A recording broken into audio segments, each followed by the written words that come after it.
Hello and welcome to Boss Garage. ഇന്നത്തെ വീഡിയോയിൽ നമ്മുടെ ബജാജ് ചേതകിൻ്റെ എൻജിൻ അസംബിൾ ചെയ്യാൻ പോവുകയാണ്. എങ്ങനെയാണ് ഡിസ്മാൻഡിൽ ചെയ്യുന്നതെന്ന് ഞാൻ ഓൾറെഡി കാണിച്ചിരുന്നു. അതിനുശേഷം കുറച്ച് ഡിലേ വന്നു, കാരണം നമുക്ക് സ്പെയർസ് എല്ലാം സോഴ്സ് ചെയ്യണമായിരുന്നു. എല്ലാ റീപ്ലേസ്മെൻറ്റ് സ്പെയർസും നമ്മൾ ഒരുവിധം സോഴ്സ് ചെയ്തിട്ടുണ്ട്. ആ ഒരു ഡിലേ വന്നതുകൊണ്ടാണ് വീഡിയോയ്ക്കിടയിൽ ഇത്രയും ഗ്യാപ്പ് വന്നത്.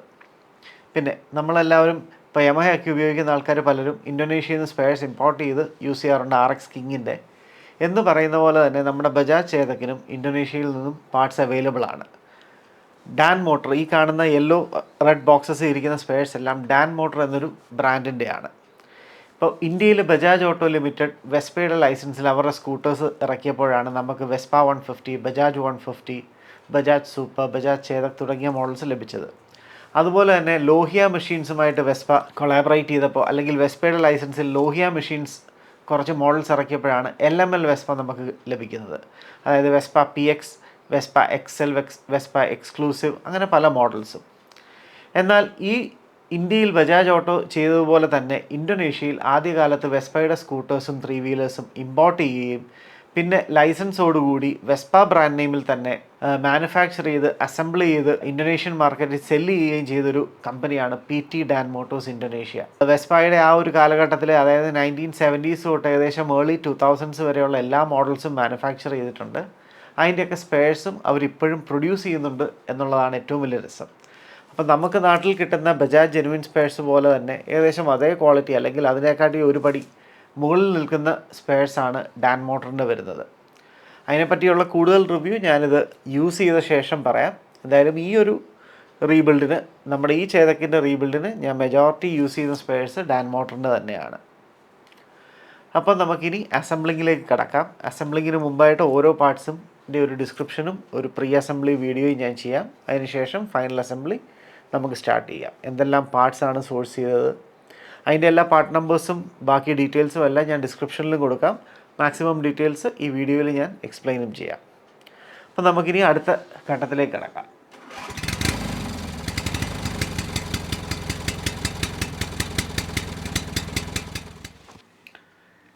നമുക്കപ്പോൾ എൻജിൻ കേസിങ്സിൽ നിന്ന് തന്നെ സ്റ്റാർട്ട് ചെയ്യാം. എൻജിൻ കേസിങ്സിൽ പഴയ ക്രാങ്ക് ഷാഫ്റ്റ് ബെയറിങ്സ്, പഴയ ഓയിൽ സീല് എല്ലാം റിമൂവ് ചെയ്യണം. അതുപോലെ തന്നെ ഇവിടെ ഈ ഭാഗത്തായിട്ട് പുറകിലായിട്ട് ഇവിടെയായിട്ട് മെയിൻ ഷാഫ്റ്റിൻ്റെ അഥവാ റിയർ വീലിൻ്റെ ബെയറിങ്ങും സീലും വരുന്നുണ്ട്, അതും റിമൂവ് ചെയ്തു. പിന്നെയുള്ളത് ഇവിടെ ഷോക്ക് അബ്സോർബർ ബുഷും അതിൻ്റെ ഒരു പിന്നും ഉണ്ട്. ഇവിടെയാണ് എൻജിൻ ഫൗണ്ടേഷൻ ബുഷും അതിൻ്റെ ഒരു പൈപ്പും 2 സൈഡിൽ വാഷേഴ്സും വരും. അത് സീനിയറിൻ്റെ റബ്ബേഴ്സ് ഇപ്പോഴും വാങ്ങാൻ കിട്ടുന്നുണ്ട്. അതുപോലെ തന്നെ പൈപ്പും വാഷേഴ്സും നമുക്ക് മറ്റേതോ ആഫ്റ്റർ മാർക്കറ്റ് ബ്രാൻഡും അവൈലബിൾ ആണ്.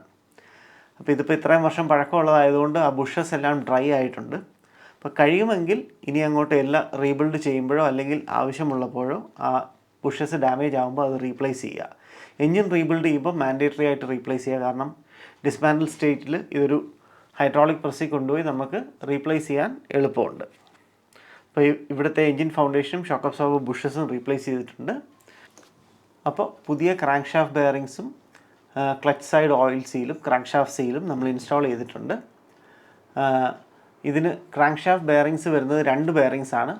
1838001C3 ക്ലിയറൻസ് ബെയറിംഗ് ആണ്. അതാണ് ഈ മോഡൽ ചേതക്കിന് വരുന്നത്, 2 ക്രാങ്ക് ഷാഫ്റ്റ് ബെയറിങ്സ്. അത് SKFൻ്റെ ഒക്കെ ഇപ്പോഴും അവൈലബിൾ ആണ്. 1838001C3 ക്ലിയറൻസ് ബെയറിംഗ് തന്നെ വാങ്ങണം. C3യും ഉണ്ട്, C4ഉം ഉണ്ട്. ഒന്നുകിൽ 2 C3 ബെയറിങ്സ് വാങ്ങുക, അല്ലെങ്കിൽ 2 C4 ബെയറിങ്സ് വാങ്ങുക. ഒരെണ്ണം C3യും ഒരെണ്ണം C4ഉമായിട്ട് മിക്സ് ചെയ്ത് യൂസ് ചെയ്യരുത്. ഒന്നുകിൽ 2 C3 അല്ലെങ്കിൽ 2 C4. പിന്നെ ഈ ഭാഗത്തായിട്ട് മെയിൻ ഷാഫ്റ്റിൻ്റെ ബെയറിംഗ് വരുന്നുണ്ട് 6204. അവിടുത്തെ ഒരു ഓയിൽ സീലും വരുന്നുണ്ട്, അത് നമ്മൾ റിമൂവ് ചെയ്തിട്ടുണ്ട്. അത് ഞാൻ ഇൻസ്റ്റാൾ ചെയ്യുന്നത് കാണിക്കാം. ഇത്രയുമാണ് ഈ കേസിങ്ങിൽ നമുക്ക് ചെയ്യാനുള്ളത്. സർഫസ് എല്ലാം നന്നായിട്ട് ക്ലീൻ ചെയ്യണം. അതായത് ഇവിടെ ഗ്യാസ്കറ്റ്സ് വരുന്ന സർഫസസ് എല്ലാം നല്ല പ്രോപ്പറായിട്ട് തന്നെ ക്ലീൻ ചെയ്യണം.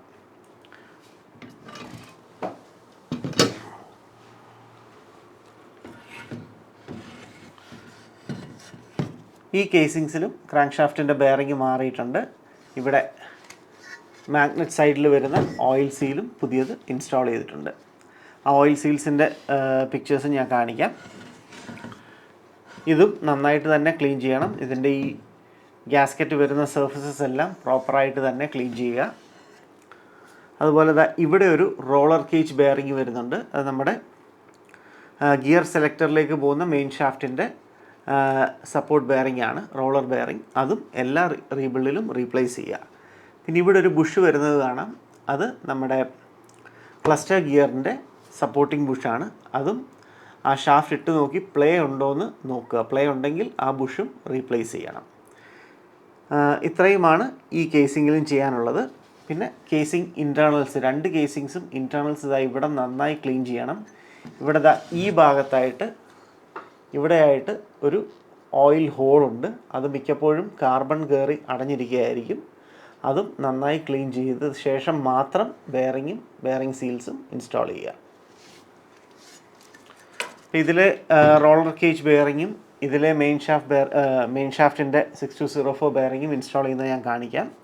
ക്രാങ്ക് ഷാഫ്റ്റ് ബെയറിങ്സ് ഇൻസ്റ്റാൾ ചെയ്യുന്നത് വീഡിയോ എടുക്കാൻ വിട്ടുപോയി. അത് എന്തായാലും അത് ക്രാങ്ക് ഷാഫ്റ്റ് റീബിൽഡ് ചെയ്യാൻ കൊടുക്കുമ്പോൾ അവിടുത്തെ ലെയ്ത്തിൽ അവരെ കൊണ്ട് തന്നെ ചെയ്യിക്കുന്നതായിരിക്കും ഏറ്റവും നല്ലത്.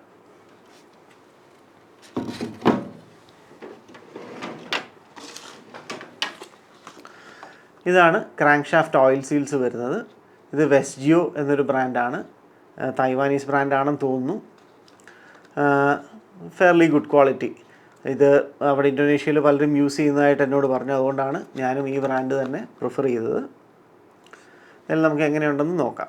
എന്തായാലും ഈ സീൽസ് ഞാനൊന്ന് കാണിക്കാം. ഇതാണ് ക്ലച്ച് സൈഡിൽ വരുന്ന oil seal, crank shaft seal. ഇത് മാഗ്നറ്റ് സൈഡിൽ വരുന്ന ക്രാങ്ക് ഷാഫ്റ്റ് സീല്. ഈ സീലിൻ്റെ മുകൾ ഭാഗം നോക്കിയാൽ നിങ്ങൾക്ക് മനസ്സിലാവും, ഇവിടെ ഒരു കട്ട് കൊടുത്തിട്ടുണ്ട് രണ്ടിനും. അത് മുകളിലേക്ക് വരുന്ന രീതിയിൽ തന്നെ സെറ്റ് ചെയ്യണം. ഞാൻ നേരത്തെ പറഞ്ഞു ഇവിടെ ഒരു ഓയിൽ ഹോൾ ഉണ്ടെന്നുള്ളത്. അപ്പോൾ ആ ഓയിൽ ഹോളിനുമായിട്ട് അലൈൻ ചെയ്ത് വേണം ഈ കട്ട് 2 കേസിങ്സിലും വരാനായിട്ട്. അപ്പോൾ സീൽസ് പ്രസ് ചെയ്ത് ഇൻസ്റ്റാൾ ചെയ്യുമ്പോൾ അത് പ്രത്യേകം ശ്രദ്ധിക്കണം.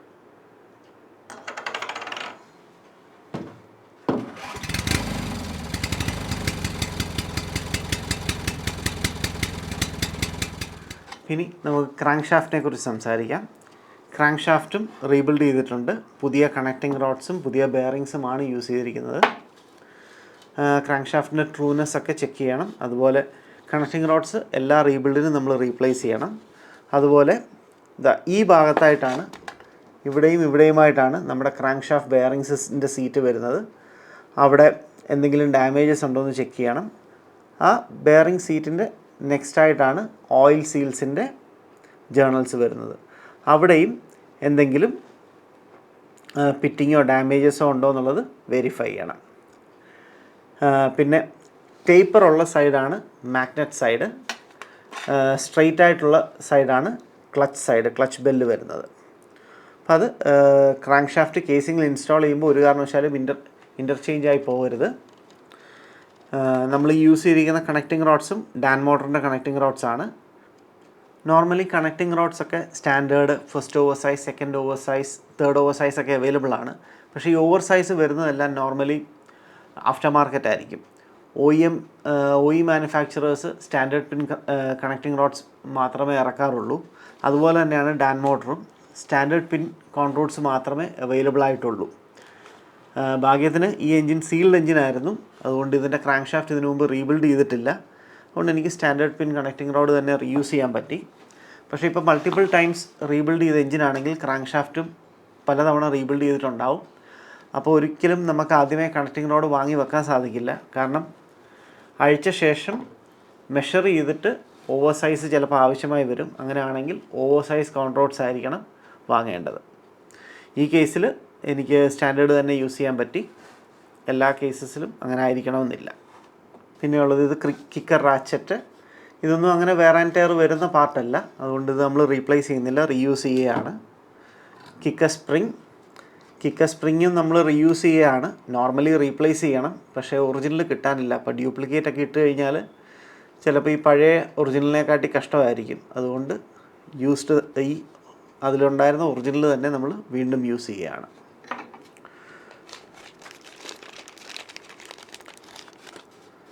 പിന്നെ ഇതാ ഈ കാണുന്നത് എൻജിൻ കേസിങ്ങിൽ വരുന്ന 2 റബ്ബർ ബഫറാണ് നമ്മുടെ കിക്കർ റാച്ചറ്റിന് വേണ്ടി, അതായത് കേസിങ്ങിൽ വന്ന് ഇടിക്കാതിരിക്കാൻ വേണ്ടിയിട്ടുള്ളത്. അങ്ങനെ 2 റബ്ബർ ബഫേഴ്സ് ഉണ്ട്, അത് രണ്ടും നമുക്ക് കേസിങ്ങിൽ ഇൻസ്റ്റാൾ ചെയ്യണം. ഇത്രയുമാണ് ക്രാങ്ക് ഷാഫ്റ്റിനെ പറ്റി. നമുക്കിനി അടുത്ത പാർട്ടിലേക്ക് പോവാം.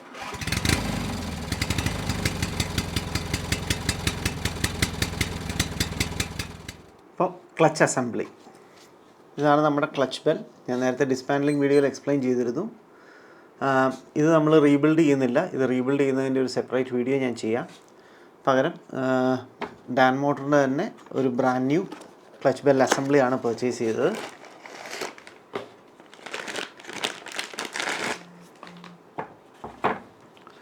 ഇത് പർച്ചേസ് ചെയ്യുമ്പോൾ നമ്മൾ ശ്രദ്ധിക്കേണ്ട ഒരു കാര്യം, ഇവിടുത്തെ ടീത്ത് കൗണ്ട് നിങ്ങൾ നോക്കിക്കണം. ഇത് 21 ടീത്താണ്. 21 ടീത്തിൻ്റെ തന്നെയാണ് നമ്മൾ പർച്ചേസ് ചെയ്യേണ്ടത്. ഇൻ കേസ് ഇപ്പോൾ ഈ ക്ലച്ച് ബെല്ല് റീബിൽഡ് ചെയ്യുവാണെങ്കിൽ ഇതിൽ ശ്രദ്ധിക്കേണ്ട കാര്യങ്ങൾ, ഈ ഗിയേഴ്സിൻ്റെ വെയർ ആൻഡ് ടയർ, അതുപോലെ ഇവിടെ ഒരു ബുഷിങ് വരും. ഇതിൽ കാണാൻ ചിലപ്പോൾ സാധിക്കുന്നില്ല, അതായത് ഈ പുതിയതിൽ ഇവിടെ ഒരു ബുഷിങ് വരും. അതിൻ്റെ ഡിസ്മാൻഡിൽ ചെയ്ത ശേഷം അതിന് പ്ലേ ഉണ്ടെങ്കിൽ ആ ബുഷസ് റീപ്ലേസ് ചെയ്യണം. അതുപോലെ ക്ലച്ച് പ്ലേറ്റ്സ്, മെറ്റൽ പ്ലേറ്റ്സും പ്രഷർ പ്ലേറ്റ്സും മാൻഡേറ്ററി ആയിട്ട് റീപ്ലേസ് ചെയ്യണം. പിന്നീടുള്ളത് ക്ലച്ചിൻ്റെ സ്പ്രിങ്സ്. കാഴ്ചയിൽ ചിലപ്പോൾ പ്രശ്നമൊന്നും കാണില്ല, പക്ഷേ അതിൻ്റെ ഫ്രീ ലെങ്ത് ചെക്ക് ചെയ്ത ശേഷം സർവീസ് ലിമിറ്റ് കഴിഞ്ഞിട്ടുണ്ടെന്നുണ്ടെങ്കിൽ ആ സ്പ്രിങ്സും മാൻഡേറ്ററി ആയിട്ട് റീപ്ലേസ് ചെയ്യണം, അല്ലെങ്കിൽ ക്ലച്ചിൻ്റെ ആക്ഷൻ ശരിയാവില്ല. പലരും സ്പ്രിങ്സ് റീയൂസ് ചെയ്യാറാണ് പതിവ്. കഴിയുമെങ്കിൽ സ്പ്രിങ്സും റീപ്ലേസ് ചെയ്യുക, ക്ലച്ച് പ്ലേറ്റ്സ് മാറുന്നതിനോടൊപ്പം. ഗിയേഴ്സിനൊന്നും അങ്ങനെ വെയർ ആൻഡ് ടയർ വരാറില്ല, അതുകൊണ്ട് അത് റീപ്ലേസ് ചെയ്യേണ്ട കാര്യമില്ല. പിന്നെ മാൻഡേറ്ററി ആയിട്ട് റീപ്ലേസ് ചെയ്യേണ്ടത്, ക്രാങ്ക് ഷാഫ്റ്റിൽ ഈ കീ വരാറുണ്ട്. കാരണം ഇത് കീഡ് ഷാഫ്റ്റാണ്. ഇപ്പോൾ ഒറിജിനൽ കീസ് എപ്പോഴും, അല്ലെങ്കിൽ കുറേ നാൾ ഓടി കഴിയുമ്പോഴത്തേനും അതിന് വെയർ ആൻഡ് ടയർ വരും. എപ്പോഴും റീബിൽഡ് ചെയ്യുമ്പോൾ ബ്രാൻഡ് ന്യൂ കീസ്, അതിൻ്റെ സ്യൂട്ടബിൾ സൈസിലുള്ള ബ്രാൻഡ് ന്യൂ കീ തന്നെ യൂസ് ചെയ്യുക.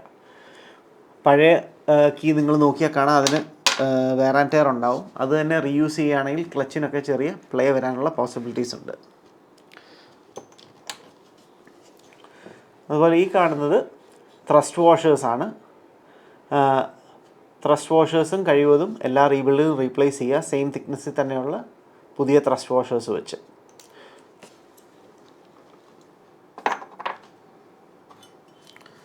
ക്ലച്ച് കവറും നന്നായിട്ട് ക്ലീൻ ചെയ്യുക, ഇൻറ്റേർണൽസ് എല്ലാം. ഇതിൽ ഈ ബ്രീത്തറും കഴിവതും റീപ്ലേസ് ചെയ്യുന്നതാണ് നല്ലത്. ഇതിപ്പോൾ പുതിയ ബ്രീത്തർ കിട്ടിയിട്ടില്ല, അതുകൊണ്ട് തൽക്കാലം റീപ്ലേസ് ചെയ്യുന്നില്ല. പുതിയ ബ്രീത്തർ കിട്ടുമ്പോൾ അത് ഞാൻ റീപ്ലേസ് ചെയ്യുന്നതായിരിക്കും. അങ്ങനെ അതിന് കംപ്ലൈൻ്റ് ഒന്നും വരാറില്ല, പക്ഷേ അതൊന്ന് ക്ലീൻ ചെയ്തെങ്കിലും റീയൂസ് ചെയ്യുവാണെങ്കിൽ ക്ലീൻ ചെയ്ത് യൂസ് ചെയ്യുക. കാരണം അതിൻ്റെ അകത്ത് എന്തെങ്കിലും ഡെപ്പോസിറ്റ്സ് ഒക്കെ വന്ന് അത് അടഞ്ഞിരിക്കാനുള്ള പോസിബിലിറ്റീസ് ഉണ്ട്.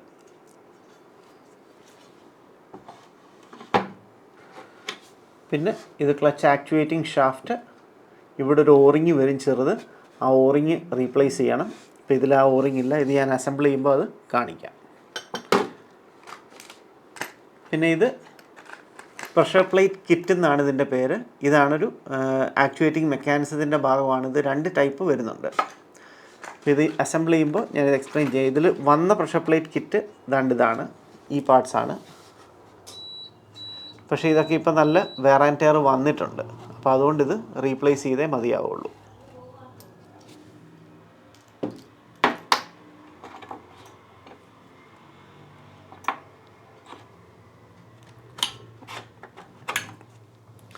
ഇതൊരു ക്ലച്ച് ഹോൾഡിംഗ് ടൂളാണ്. നമുക്ക് ക്ലച്ചോ അല്ലെങ്കിൽ മാഗ്നറ്റോ ഇൻസ്റ്റാൾ ചെയ്ത ശേഷം സെൻറ്റർ നട്ട് ടൈറ്റ് ചെയ്യാൻ വേണ്ടിയിട്ട് ഹോൾഡ് ചെയ്യാനുള്ളൊരു ടൂളാണിത്.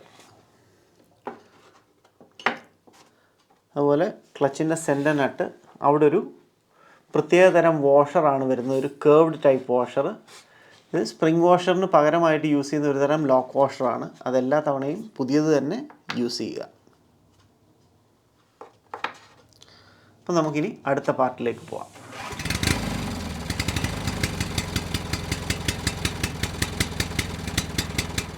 അപ്പോൾ ഇനി നമുക്ക് ഗിയർ ബോക്സിനെ പറ്റി സംസാരിക്കാം. ഈ കാണുന്നതാണ് നമ്മുടെ ചേതക്കിൻ്റെ ഗിയർ ബോക്സ് പാർട്സ് എല്ലാം കൂടെ. ഇത് main shaft, cluster gear, gear wheels, bearings. ഇതിന് ഗിയർ സെലക്ടർ സ്പൈഡർ അഥവാ ക്രൂസിഫോം എന്ന് പറയും. ഇതൊരു സ്റ്റാർട്ടർ ഗിയർ. ഇതിൻ്റെ എല്ലാം പ്രീ അസംബ്ലി ഞാൻ എന്തായാലും സെപ്പറേറ്റ് ആയിട്ട് കാണിക്കാം. ഇതിലാദ്യം തന്നെ ഈ കാണുന്നതാണ് ഫസ്റ്റ് ഗിയർ. ഇതിലെല്ലാം ഡിസ്മാൻഡിൽ ചെയ്യുമ്പോൾ ഈ ഗിയേഴ്സിൻ്റെ എല്ലാം കൗണ്ട് നിങ്ങൾ ടീത്തിൻ്റെ കൗണ്ട് എടുത്ത് വെച്ചിരിക്കണം. നാളെ ഒരു കാലത്തൊരു റീപ്ലേസ്മെൻറ്റ് സ്പെയർ സോഴ്സ് ചെയ്യണമെന്നുണ്ടെങ്കിൽ ഈ ടീത്ത് കൗണ്ട് അറിഞ്ഞിരിക്കണം. ഇത് ഫസ്റ്റ് ഗിയറാണ്. ഇത് 57 ടീത്ത്. ഇത് സെക്കൻഡ് ഗിയർ 42 ടീത്ത്.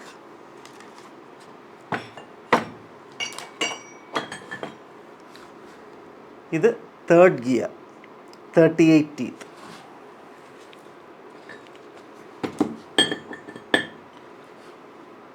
ഈ കാണുന്നത് ഫോർത്ത് ഗിയർ.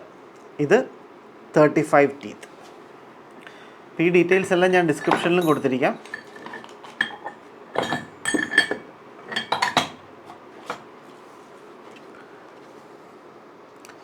പിന്നെ ഈ കാണുന്നതാണ് നമ്മുടെ ഗിയർ സെലക്ടർ. ഇതിൻ്റെ അറ്റത്ത് വരുന്ന ഈ പാർട്ടിനാണ് ഗിയർ സെലക്ടർ സ്പൈഡർ അഥവാ ക്രൂസിഫോം എന്ന് പറയുന്നത്.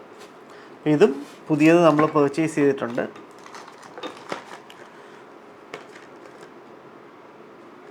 ഇതും ഡാൻ മോട്ടറിൻ്റെ സ്പെയർ ആണ്. ആ എക്സാക്ട് സെയിം ഐറ്റം തന്നെ നമുക്ക് ലഭിച്ചിട്ടുണ്ട്. ഇതിൻ്റെയും പാർട്ട് നമ്പർ ഞാൻ ഷെയർ ചെയ്യാം. പിന്നെ വരുന്നത് മെയിൻ ഷാഫ്റ്റിൻ്റെ ബെയറിംഗ്, അതിൻ്റെ സർക്ലിപ്പ്. ഇത് 6204 ആണ് ബെയറിങ്ങിൻ്റെ നമ്പർ. മെയിൻ ഗിയർ ബോക്സ് ഷാഫ്റ്റിൻ്റെ ഈ ഭാഗത്ത് വരുന്ന ബെയറിംഗ് ആണ് 6204. പിന്നെ അതിൻ്റെ അടുത്തായിട്ട് തന്നെ ഒരു ഓയിൽ സീലും വരും. ആ ഓയിൽ സീലിൻ്റെ സൈസ് 47/27/6 mm. അപ്പോൾ ഇത്രയുമാണ് മെയിൻ ഷാഫ്റ്റിൽ വരുന്നത്. പിന്നെ മെയിൻ ഷാഫ്റ്റിൽ ഈ ഗിയർ സെലക്ടറും ഗിയർ വീൽസും ഇൻസ്റ്റാൾ ചെയ്യുന്നത് ഞാൻ സെപ്പറേറ്റ് ആയിട്ട് കാണിക്കാം. ഈ കാണുന്നതാണ് ക്ലസ്റ്റർ ഗിയർ അഥവാ സ്പ്രിംഗ് ഗിയർ എന്ന് പറയാറുണ്ട്. ഇതിപ്പോൾ ഇതിൻ്റെ പ്ലേറ്റ്സ് ഒക്കെ ഡിസ്മാൻഡിൽ കണ്ടീഷനാണ്. സ്പ്രിംഗ് ഗിയർ എന്ന് വിളിക്കാൻ കാര്യം ഇതിൻ്റെ അകത്ത് നിങ്ങൾക്കൊരു 6 സ്പ്രിങ് കാണാം. ഇതിൻ്റെ പേർപ്പസ് എന്താണെന്ന് വെച്ച് കഴിഞ്ഞാൽ ഈ ക്ലസ്റ്റർ ഗിയറിൻ്റെ ഈ വലിയ ഗിയറും ഈ 4 ഗിയേഴ്സും സെപ്പറേറ്റ് ആണ്. ഈ 4 ഗിയേഴ്സ് ഉള്ള ഷാഫ്റ്റ് ഒരു സെപ്പറേറ്റ് പാർട്ടും ഇതൊരു സെപ്പറേറ്റ് പാർട്ടുമാണ്. ഇത് രണ്ടും അസംബിൾ ചെയ്തിരിക്കുന്നത് പ്രത്യേക രീതിയിലാണ്. ഇതിൻ്റെ ഇടയിൽ സ്പ്രിങ്സും കൊടുത്തിട്ടുണ്ട്. എന്തിനാണെന്ന് വെച്ചാൽ ഇപ്പോൾ ബൈക്ക് ഉപയോഗിക്കുന്നവർക്കറിയാം, പുറകിലത്തെ വീലിൽ കുഷ് റബ്ബേഴ്സ് എന്ന് പറഞ്ഞ് 4 റബ്ബേഴ്സ് കൊടുത്തിട്ടുണ്ട്. അത് എന്തെങ്കിലും ഷോക്ക് ലോഡ്സ് വരുന്ന അബ്സോർബ് ചെയ്യാൻ വേണ്ടിയിട്ടാണ് ആ റബ്ബേഴ്സ് കൊടുത്തിരിക്കുന്നത്. ഇവിടെ വണ്ടി ഡയറക്റ്റ് ഡ്രൈവ് ആയതുകൊണ്ട് ഗിയർ ബോക്സിനുള്ളിൽ തന്നെ ഒരു സ്പ്രിങ് അറേഞ്ച്മെൻറ്റ് കൊടുത്തിരിക്കുകയാണ്. അതായത് പെട്ടെന്ന് വരുന്ന ഷോക്ക് ലോഡ് ഈ സ്പ്രിങ്സ് അങ്ങ് അബ്സോർബ് ചെയ്ത് കൊടുക്കും. ഇതിപ്പോൾ കാണുമ്പോൾ ഇത് ഒറിജിനൽ സ്പ്രിങ്സ് ആണ്.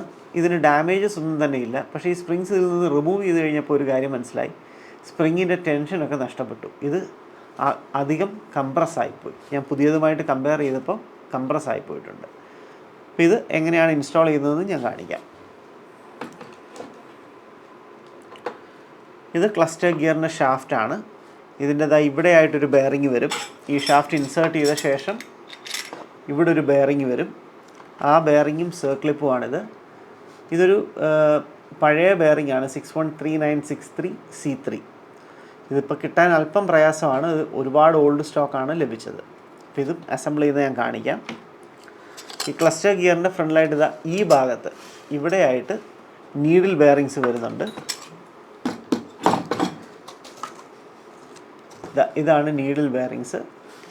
ഇതിൽ 21 നീഡിൽ ബെയറിങ്സ് ആണ് നമുക്ക് ആവശ്യമായിട്ടുള്ളത്. അതിൻ്റെ സൈസ് എന്ന് പറയുന്നത് 2 mm by 11.8 mm. 11.8 എന്ന് പറയുന്നത് അതിൻ്റെ ലെങ്ത്തും 2 mm എന്ന് പറയുന്നത് അതിൻ്റെ ഡയമീറ്ററും. അങ്ങനെ 21 നീഡിൽസാണ് വേണ്ടത്.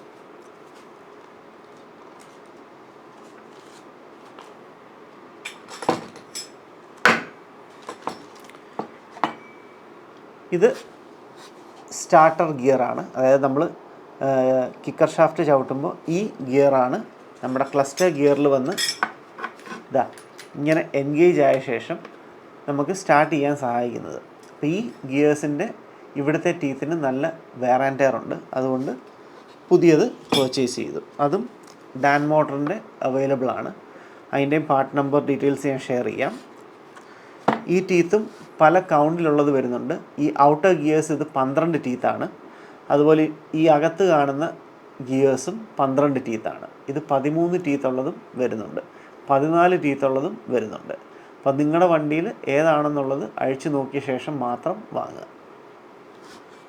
പിന്നെയുള്ളത് ക്ലസ്റ്റർ ഗിയറിലെ ടീത്ത് കൗണ്ട്സ്.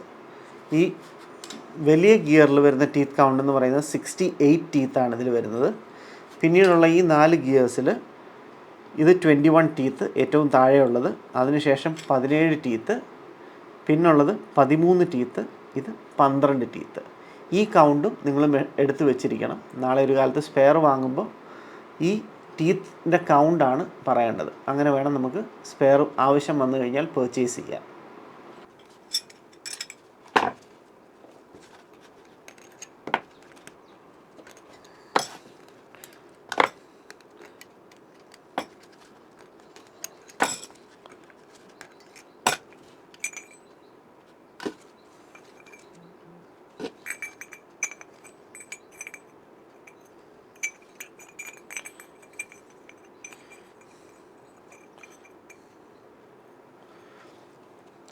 ഈ ക്ലസ്റ്റർ ഗിയറിൻ്റെ സ്പ്രിങ്സ് റിമൂവ് ചെയ്യുന്നതിന് മുമ്പ് ഞാൻ ഒരു സാൻഡ് പേപ്പർ വെച്ചൊരു മാർക്കിങ് ചെയ്തു. ഇവിടെ കുറച്ച് സ്ഥലം ഒന്ന് സാൻഡ് പേപ്പർ ഇട്ട് പിടിച്ചു. വേറൊന്നും കൊണ്ടല്ല, ഇത് തിരിച്ച് അസംബിൾ ചെയ്യുമ്പോഴും സെയിം മാച്ച് മാർക്കിങ് കിട്ടാൻ വേണ്ടിയിട്ട്. കാരണം ഇത് ഓൾറെഡി നമ്മൾ ബ്രാൻഡ് ന്യൂ പാർട്ടല്ല യൂസ് ചെയ്യുന്നത്. ഈ ഗിയേഴ്സൊക്കെ പഴയതാണ്. അപ്പോൾ ഇതിന് ശകലം വേറെ ഒക്കെ ഉണ്ട്. നമ്മളിത് തിരിച്ചിടുകയൊക്കെ ചെയ്ത് കഴിഞ്ഞാൽ ചിലപ്പോൾ എൻജിനിൽ നോയ്സ് വരാനുള്ള പോസിബിലിറ്റീസ് കൂടുതലാണ്. അപ്പോൾ സെയിം പൊസിഷനിൽ തന്നെ അസംബിൾ ചെയ്യാൻ വേണ്ടിയിട്ട് ഒരു മാർക്ക് ചെയ്ത ശേഷം മാത്രം സ്പ്രിങ് അഴിക്കുക. അപ്പോൾ ഇതാണ് നമ്മൾ വാങ്ങിയിരിക്കുന്ന പുതിയ spring kit, cluster gear spring kit. ഇത് ഞാൻ തുറന്ന് കാണിക്കാം.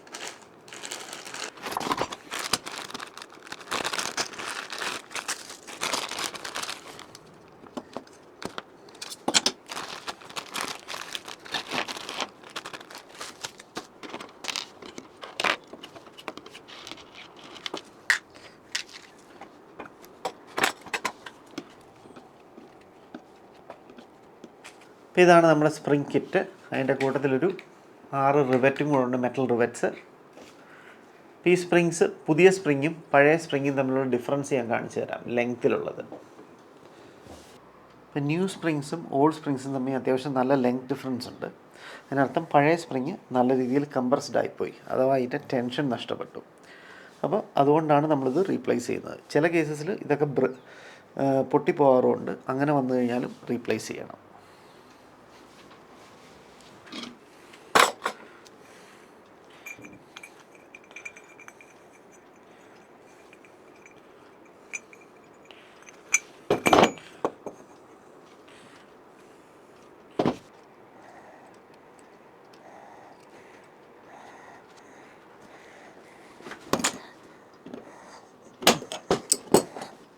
അപ്പോൾ ഈ സ്പ്രിങ്സ് ഇൻസ്റ്റാൾ ചെയ്യുന്നത് എങ്ങനെയാണെന്ന് ഞാൻ കാണിക്കാം. ഒരു മങ്കി പ്ലെയർ വേണം.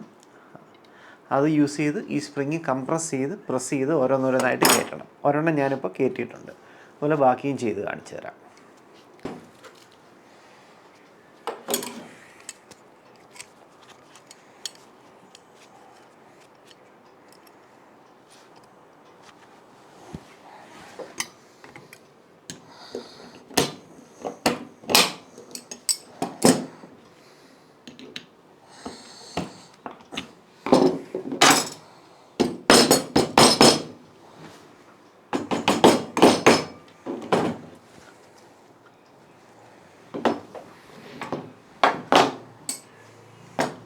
അപ്പോൾ അങ്ങനെയാണ് ഈ 6 സ്പ്രിങ്സ് നമുക്ക് ഇൻസ്റ്റാൾ ചെയ്യേണ്ടത്.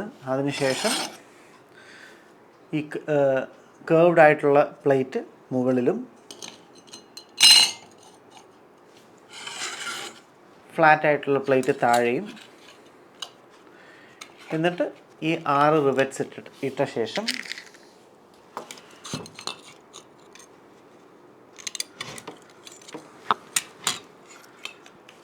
ഓരോന്നോരോന്നായി ഹാമർ ചെയ്ത് റിവറ്റ് ചെയ്യുക. അങ്ങനെയാണ് ക്ലസ്റ്റർ ഗിയറിൻ്റെ സ്പ്രിങ്സ് അസംബിൾ ചെയ്യുന്നത്. അപ്പോൾ ഇതെല്ലാ റീബിൽഡിലും റീപ്ലേസ് ചെയ്യുക.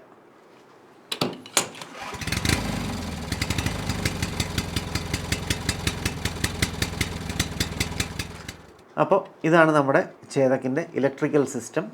വയറിംഗ് കിറ്റിനെ പറ്റി ഞാൻ സെപ്പറേറ്റ് വേറെ വീഡിയോയിൽ പറയുന്നുണ്ട്. അപ്പോൾ ഈ കാണുന്നത് മാഗ്നറ്റാണ്. ഇതാണ് നമ്മുടെ കോയിൽസ്. ഇത് സ്റ്റാർട്ടിംഗ് കോയിൽ, ഇത് പിക്കപ്പ് കോയിൽ, ഇത് രണ്ടും ലൈറ്റിംഗ് കോയിൽസ്. ഇവിടെ നമുക്ക് ചെയ്യാനുള്ളത് മാഗ്നറ്റ് നന്നായിട്ട് ക്ലീൻ ചെയ്യുക, അതിലുള്ള ഡെബ്രി എല്ലാം കളയുക. പിന്നെ ഈ കോയിൽസിൻ്റെ ഈ വയേഴ്സ് എല്ലാം റീപ്ലേസ് ചെയ്യണം. കാരണം വയറിംഗ് കിറ്റ് എല്ലാവരും റീപ്ലേസ് ചെയ്യാറുണ്ട്, പക്ഷേ ഈ കോയിൽസിൻ്റെ വയേഴ്സാണ് ഏറ്റവും ഇമ്പോർട്ടൻ്റ് ആയിട്ട് റീപ്ലേസ് ചെയ്യേണ്ടത്. കാരണം ഈ വയേഴ്സൊക്കെ കാലപ്പഴക്കം കൊണ്ട് അതിൻ്റെ ഇൻസുലേഷൻ പോവും, അതിൻ്റെ കണ്ടക്ടിവിറ്റി നഷ്ടപ്പെടും. അപ്പോൾ എപ്പോഴും ഓരോ കോയിൽസായിട്ട് അഴിച്ചെടുത്ത് ഇതിൻ്റെ വയേഴ്സും റീപ്ലേസ് ചെയ്യണം. ഇതിൽ ഇപ്പോൾ പിക്കപ്പ് കോയിൽ, ഈ കോയിൽസ് എല്ലാം നല്ല കണ്ടീഷനിലാണെന്നാണ് എൻ്റെ ഒരു വിശ്വാസം. ഇനിയിപ്പോൾ വണ്ടി സ്റ്റാർട്ട് ചെയ്യാൻ ശ്രമിക്കുമ്പോൾ നമുക്ക് എന്തെങ്കിലും ഇഷ്യൂസ് ഉണ്ടെങ്കിൽ ട്രബിൾ ഷൂട്ട് ചെയ്യേണ്ടി വരും. അപ്പോൾ ഇതിൽ ഇത്രയും മാത്രമേ പറയാനുള്ളൂ. വയേഴ്സ് മാൻഡേറ്ററി ആയിട്ട് റീപ്ലേസ് ചെയ്യുക. അതുപോലെ ഈ കോയിൽസ് അഴിച്ചെടുക്കുമ്പോൾ ഓരോ കോയിലിലും ഇൻസുലേറ്റിംഗ് വാർണിഷ് അപ്ലൈ ചെയ്യുക. അത് ഒട്ടുമിക്ക ഇലക്ട്രിക്കൽ ഷോപ്സിലും അവൈലബിൾ ആണ്. അപ്പോൾ ഇതിൻ്റെ ഇൻസുലേഷൻ നഷ്ടപ്പെടാതെ സൂക്ഷിക്കാൻ സാധിക്കും കുറേ ദീർഘകാലത്തേക്ക്. പിന്നെ മാഗ്നറ്റിലേക്ക് ഫിക്സ് ചെയ്യുന്നതാണ് എൻജിൻ്റെ കൂളിംഗ് ഫാൻ. ഈ കൂളിംഗ് ഫാന് ഈ മോഡലിന് ശരിക്കും പ്ലാസ്റ്റിക്കാണ് വന്നത്. കാരണം ഒരു ലേറ്റ് 80s കോസ്റ്റ് റിഡക്ഷന് വേണ്ടിയിട്ട് ഒരുപാട് കാര്യങ്ങൾ അവർ പ്ലാസ്റ്റിക് ആക്കിയായിരുന്നു. ഇത് ഒറിജിനലി അലൂമിനിയം ആണ് വരുന്നത്. അപ്പോൾ ഇതൊരു ഒറിജിനൽ അലൂമിനിയം കൂളിംഗ് ഫാന് ഞാൻ അന്വേഷിച്ച് കണ്ടെത്തിയതാണ്. കാരണം പ്ലാസ്റ്റിക് പെട്ടെന്ന് പൊട്ടിപ്പോവും. ഇതിലുള്ളതെല്ലാം ഇത്രയും വർഷം കൊണ്ട് അതിൻ്റെ ഫിൻസ് എല്ലാം നഷ്ടപ്പെട്ടു പോയി. അപ്പോൾ കൂളിംഗ് എഫിഷ്യൻസി അത് സാരമായി ബാധിക്കും. പുതിയ പ്ലാസ്റ്റിക് ഫാൻ ആണെങ്കിൽ കുഴപ്പമില്ല, കുറച്ച് വർഷത്തേക്ക് അത് കുഴപ്പമില്ല. പക്ഷേ കുറേ നാൾ കഴിയുമ്പോൾ അത് പോകും. അപ്പോൾ എപ്പോഴും അലൂമിനിയം ഫാൻ കിട്ടുമെങ്കിൽ അത് തന്നെ സോഴ്സ് ചെയ്യുക. ഇവിടെയും എനിക്ക് മാൻഡേറ്ററി ആയിട്ട് റീപ്ലേസ് ചെയ്യണമെന്ന് പറയാനുള്ളത് കീസാണ്. ക്രാങ്ക് ഷാഫ്റ്റിലേക്ക് വരുന്ന കീസ്, ഇത് പഴയ കീയും പുതിയതുമാണ്. പഴയതിന് നല്ല വെയർ ആൻഡ് ടയർ വന്നിട്ടുണ്ട്. അപ്പോൾ എപ്പോഴും റീബിൽഡ് ചെയ്യുമ്പോൾ അല്ലെങ്കിൽ ഈ മാഗ്നറ്റും കോറും ഒക്കെ അഴിക്കുമ്പോൾ കീസ് വെയർ ആൻഡ് ടയർ ഉണ്ടെങ്കിൽ ആ കീ റീപ്ലേസ് ചെയ്യുക. പിന്നെ മാഗ്നറ്റിൻ്റെ സെൻറ്റർ നട്ട് ഇൻസ്റ്റാൾ ചെയ്യുമ്പോൾ പുതിയ ലോക്ക് വാഷേഴ്സ് യൂസ് ചെയ്യുക. ഇത് എൻജിനിൽ ഫിക്സ് ചെയ്യുന്നൊരു ബ്രാക്കറ്റാണ്. ഇഗ്നിഷൻ കോയിലിനും CDI യൂണിറ്റിനും വേണ്ടിയിട്ടുള്ളത്. അതും ഫിക്സ് ചെയ്യാം. പിന്നെ ഇത് ഈ കവറിങ്ങിന് വേണ്ടിയിട്ടുള്ളൊരു റബ്ബർ ബ്ലൈൻഡാണ്. ഇത് ശരിക്കും ഇപ്പോഴത്തെ CDI വണ്ടികൾക്ക് ഇതിൻ്റെ ആവശ്യമില്ല. പഴയ പോയിൻറ്റ്സ് ചേതക്കിനൊക്കെ പോയിൻറ്റ്സ് അഡ്ജസ്റ്റ് ചെയ്യാൻ വേണ്ടി റബ്ബർ ഊരി മാറ്റിയ ശേഷം അതുവഴി പോയിൻറ്റ്സ് അഡ്ജസ്റ്റ് ചെയ്യാമായിരുന്നു. ഇത് പഴയ മോഡലിൻ്റെ ആയതുകൊണ്ട് ഇതിനിപ്പോൾ ഈ കവർ ഇടേണ്ടതായിട്ട് വന്നു.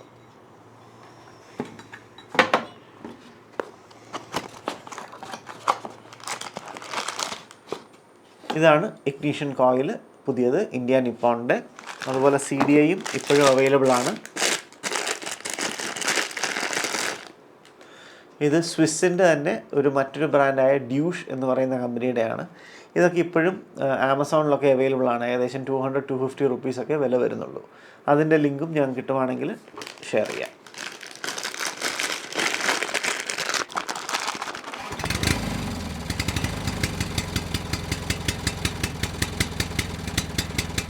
അപ്പോൾ ഇത് നമ്മുടെ സിലിണ്ടർ ഹെഡും ഈ ഭാഗം നന്നായിട്ട് ക്ലീൻ ചെയ്തിട്ടുണ്ട്. അതുപോലെ ഈ സർഫസും പ്രോപ്പറായിട്ട് ചെക്ക് ചെയ്യുക. പിന്നെ മൊത്തത്തിലൊന്ന് വാഷ് ചെയ്തെടുക്കുക. ഫിൻസിൻ്റെ ഇടയിൽ എന്തെങ്കിലും ഡേർട്ടൊക്കെ ഉണ്ടെങ്കിൽ അത് ക്ലീൻ ചെയ്ത് കളയുക. അതുപോലെ ചെക്ക് ചെയ്യേണ്ട ഒരു കാര്യം, സ്പാർക്ക് പ്ലഗിൻ്റെ ത്രെഡ്സ് ഡാമേജ്ഡ് ആണെങ്കിൽ അത് റീടാപ്പ് ചെയ്യേണ്ടി വരും, അല്ലെങ്കിൽ അത് റീകണ്ടീഷൻ ചെയ്തെടുക്കേണ്ടി വരും. കഴിവതും സ്പാർക്ക് പ്ലഗ്സ് ഒക്കെ ഇൻസ്റ്റാൾ ചെയ്യുമ്പോൾ ത്രെഡ് ഡാമേജ് ആവാതെ സൂക്ഷിക്കുക. സ്പാർക്ക് പ്ലഗ്സ് ഇത് ഡാൻ മോട്ടറിൻ്റെ ആണ്, E6TC. നമ്മുടെ നാട്ടിൽ അവൈലബിൾ ആയിട്ടുള്ളത് ബോഷിൻ്റെ മൈക്കോ ബോഷ് W5BC അല്ലെങ്കിൽ ചാമ്പ്യൻ L92YC. ഇതൊക്കെ നമ്മുടെ ബുള്ളറ്റിലും യമഹ RX100 ഒക്കെ യൂസ് ചെയ്യുന്ന സെയിം ത്രെഡ് പാറ്റേൺ ആണ്, സെയിം സൈസ്.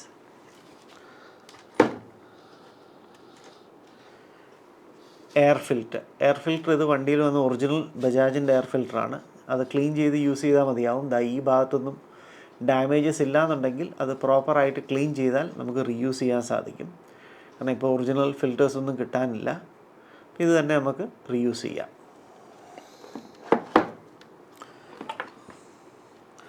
പിന്നുള്ളത് കാർബറേറ്ററിൻ്റെ ഹൗസിങ്, ഇതും പ്രോപ്പറായിട്ട് ക്ലീൻ ചെയ്യുക. അതിൽ വരുന്ന 2 ബുഷസാണ് ഇതൊക്കെ. അത് ഞാൻ എങ്ങനെയാണ് ഇൻസ്റ്റാൾ ചെയ്യുന്നതെന്ന് കാണിക്കാം. പിന്നെ ഇതിവിടെ വരുന്ന റബ്ബർ സീലിംഗ്. ഇത് കാർബറേറ്ററിൻ്റെ കപ്പ്.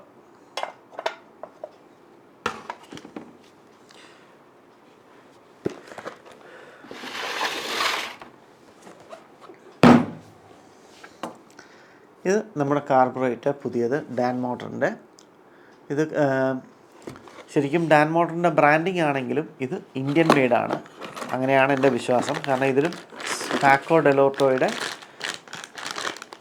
മാർക്കിംഗ് കാണാം.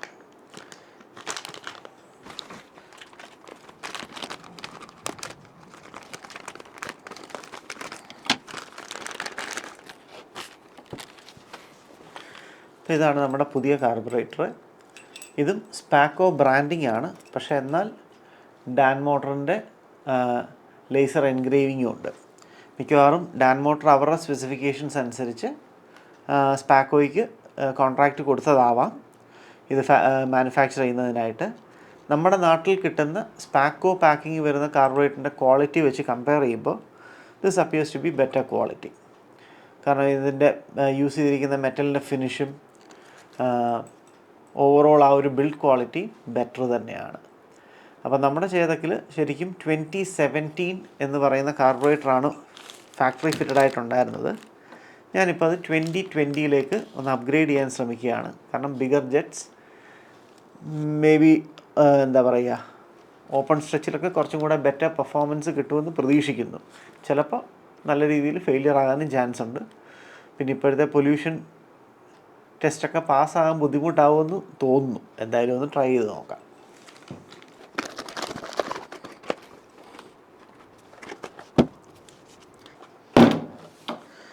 ഇത് ഗിയർ കൺട്രോൾ ബ്രാക്കറ്റ്, അഥവാ നമ്മുടെ നാട്ടിലൊക്കെ ഗിയർ സെലക്ടർ എന്ന് പറയാറുണ്ട്.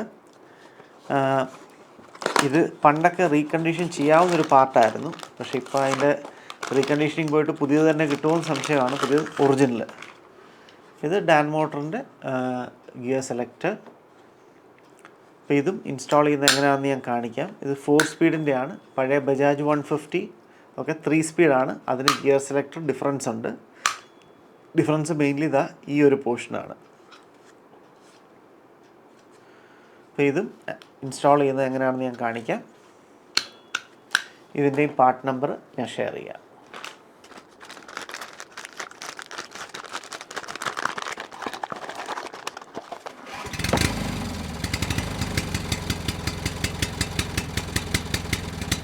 So now the most important part, cylinder kit, 2-port cylinder kit.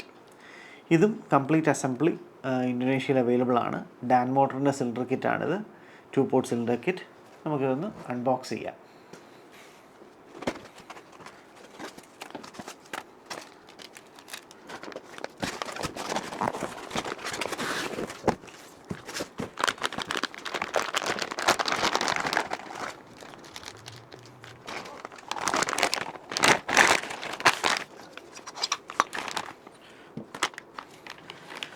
അപ്പോൾ ഇതാണ് നമ്മുടെ 2-port സിലിണ്ടർ കിറ്റ്. ഇതും ഒറിജിനൽ ഡാൻ മോട്ടർ തന്നെ. ഇവിടെ ആ ലേസർ എൻഗ്രേവിംഗ് ഉണ്ട്. ഇതാണ് ഇപ്പോൾ നമ്മുടെ വണ്ടിയിൽ യൂസ് ചെയ്യാൻ പോകുന്നത്. നമ്മുടെ കയ്യിൽ ഓൾറെഡി ഉണ്ടായിരുന്ന പഴയ സിലിണ്ടേഴ്സ് സ്റ്റാൻഡേർഡ് സൈസ് തന്നെയായിരുന്നു. വേണമെങ്കിൽ ഓവർ സൈസിലേക്ക് പോകാം. പക്ഷേ സ്റ്റാൻഡേർഡ് പിസ്റ്റൺസ് തന്നെ യൂസ് ചെയ്യാനുള്ളൊരു ആഗ്രഹം കൊണ്ട് പുതിയ സിലിണ്ടർ കിറ്റിലേക്ക് പോവുകയാണ്. അതായത് ഇതൊന്ന് ട്രൈ ചെയ്ത് നോക്കിയിട്ട് ഇതിൻ്റെ പെർഫോമൻസ് ഒക്കെ എങ്ങനെയാണെന്ന് ഞാൻ അറിയിക്കാം.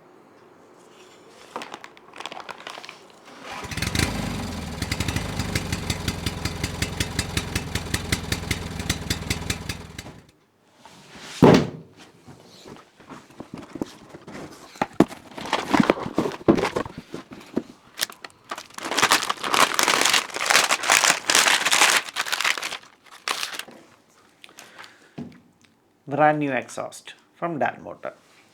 ഇതും സൂപ്പർ സ്പ്രിൻറ്റ്, അഥവാ നമ്മുടെ നാട്ടിലെ ചേതക്ക്, ബജാജ് സൂപ്പറിനൊക്കെ യൂസ് ചെയ്യാവുന്ന ഒറിജിനൽ ക്വാളിറ്റി എക്സോസ്റ്റാണ്. ഇതും ഡാൻ മോട്ടറിൻ്റെ എക്സോസ്റ്റാണിത്.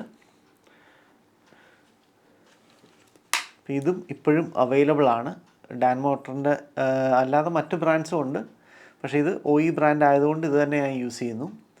പിന്നെ സൂപ്പർ സ്പ്രിൻറ്റിൻ്റെ മാത്രമല്ല, മറ്റേ LML വെസ്പ സീരീസിൻ്റെ PX PXC ആ മോഡൽസിനുള്ള എക്സോസ്റ്റും ഇപ്പോഴും Dan motor ഇറക്കുന്നുണ്ട്.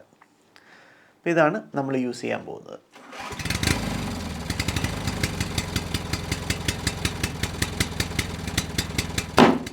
Last but not the least, engine assembly paste. നമ്മുടെ നാട്ടിൽ പല ഓതറൈസ്ഡ് വർക്ക്ഷോപ്സും എൻജിൻ അസംബ്ലി ഗ്രീസൊക്കെ യൂസ് ചെയ്യാറുണ്ട്. നോർമൽ ഗ്രീസുമായിട്ട് ഇതിനൊരു ഡിഫറൻസ് ഉണ്ട്. മറ്റൊന്നുമല്ല, ഇത് എൻജിൻ അസംബിൾ ചെയ്യുമ്പോൾ മാത്രമാണ് ഇത് യൂസ് ചെയ്യാറുള്ളത്. ഇതിൻ്റെ ഏറ്റവും വലിയൊരു പ്രോപ്പർട്ടി എന്താണെന്ന് വെച്ച് കഴിഞ്ഞാൽ, നമ്മൾ എൻജിനിലേക്ക് ഓയിൽ ഒഴിച്ച് എൻജിൻ സ്റ്റാർട്ട് ചെയ്യുമ്പോൾ ഓയിലിൽ ഇത് ഡിസോൾവ് ആയി കൊടുക്കും. ഇപ്പോൾ ഞാൻ കാണിച്ചു ക്ലസ്റ്റർ ഗിയറിൻ്റെ നീഡിൽ ബെയറിങ്സ്. ആ നീഡിൽ ബെയറിങ്സ് ഒക്കെ അസംബിൾ ചെയ്യുമ്പോൾ ഗ്രീസ് അപ്ലൈ ചെയ്ത് ആ നീഡിൽ ബെയറിങ്സ് ഒട്ടിച്ചൊട്ടിച്ചെടുക്കണം, അല്ലെങ്കിൽ സ്റ്റിക്ക് ചെയ്തെടുക്കണം. അപ്പം നമുക്ക് നോർമൽ ഗ്രീസും യൂസ് ചെയ്യാം, പക്ഷേ നോർമൽ ഗ്രീസ് അത്ര എളുപ്പം ഓയിലുമായിട്ട് മിക്സ് ആകത്തില്ല. അതുകൊണ്ടാണ് എൻജിൻ അസംബ്ലി ഗ്രീസ് നമ്മൾ യൂസ് ചെയ്യേണ്ടത്. ഇത് ഞാൻ ആദ്യമായിട്ട് പർച്ചേസ് ചെയ്യുവാണ്. ഒരുപാട് കാലം ഞാൻ അന്വേഷിച്ച് നോക്കി, പക്ഷേ നമ്മുടെ നാട്ടിലാകെ ഈ ഒരു മാനുഫാക്ചറിനെ മാത്രമേ കണ്ടുള്ളൂ. ഇത് ഞാനും ഈ മാനുഫാക്ചർ അത്ര വെൽ നോൺ ആണെന്നൊന്നും എനിക്കറിയില്ല, ഇതിനു മുമ്പ് കേട്ടിട്ടുമില്ല. എനിവേ അവർ എൻജിൻ അസംബ്ലി ഗ്രീസ് ഉണ്ടാക്കുന്നുണ്ടായിരുന്നു, അതുകൊണ്ട് അതൊരെണ്ണം ഓൺലൈനായിട്ട് പർച്ചേസ് ചെയ്തു. അപ്പോൾ നമുക്ക് ബെയറിങ്സ് അതുപോലുള്ള ബുഷിങ്സ് വരുന്നിടത്തുമൊക്കെ അസംബിൾ ചെയ്യുമ്പോൾ ഈ ഗ്രീസ് യൂസ് ചെയ്ത് കഴിഞ്ഞാൽ ആ ഇനിഷ്യൽ സ്റ്റാർട്ടപ്പിൽ ഓയിൽ സർക്കുലേറ്റ് ചെയ്യുന്നത് ചെല്ലുന്ന ആ ഒരു സമയം വരേക്കും ആ പാർട്സ് എല്ലാം പ്രൊട്ടക്റ്റഡ് ആയിരിക്കും. അതാണ് ഇതിൻ്റെ മെയിൻ അഡ്വാൻറ്റേജ്. ഇപ്പോൾ ഓയിൽ ഒഴിച്ചു കഴിഞ്ഞ് കഴിഞ്ഞാലും ഓയിൽ പിന്നെ സർക്കുലേറ്റ് ചെയ്ത് വരുമ്പോൾ കുറച്ച് സമയമെടുക്കും. അപ്പോൾ കുറച്ച് നേരത്തേക്ക് ഒരു ഓയിൽ സ്റ്റാർവേഷൻ അല്ലെങ്കിൽ ലൂബ്രിക്കേഷൻ ഇല്ലാതെ വരാനുള്ളൊരു പോസിബിലിറ്റി ഉണ്ട് ന്യൂ എൻജിൻസിൽ. അത് നമുക്ക് അവോയ്ഡ് ചെയ്യാം. അപ്പോൾ ഈ അസംബ്ലി ഗ്രീസും ഈ റീബിൽഡിൽ നമുക്കൊന്ന് യൂസ് ചെയ്യാം.